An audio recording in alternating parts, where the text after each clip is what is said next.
Techout. Today we're going to check something out that I came across on Twitter regarding the new OnePlus 8 and 8 Pro, and that is the fact that the unlocked version doesn't seem to have an IP rating as the T-Mobile and Verizon models do. So we're going to check over on the specs page for the OnePlus 8 Pro and see if it mentions anything about a IP rating. So right here on the product page, this is just the main page right here.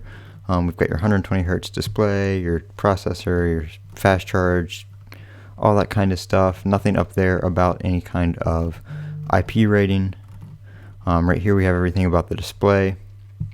Again, nothing here about IP rating. It is just about the display. Up here, still about the display and the 120 hertz refresh rate. Here it's talking about the camera and the video. Still about the camera and the video. Right here it's about the processor, the Snapdragon 865. Here's about the 5G and the Wi-Fi 6.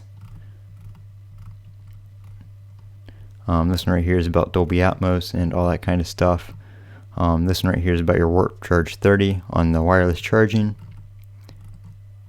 Photography, so once again about the camera.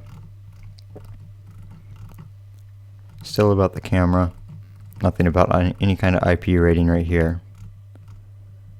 Right here it is the colors, and then right here, durable by design, so backed by an IP68 rating.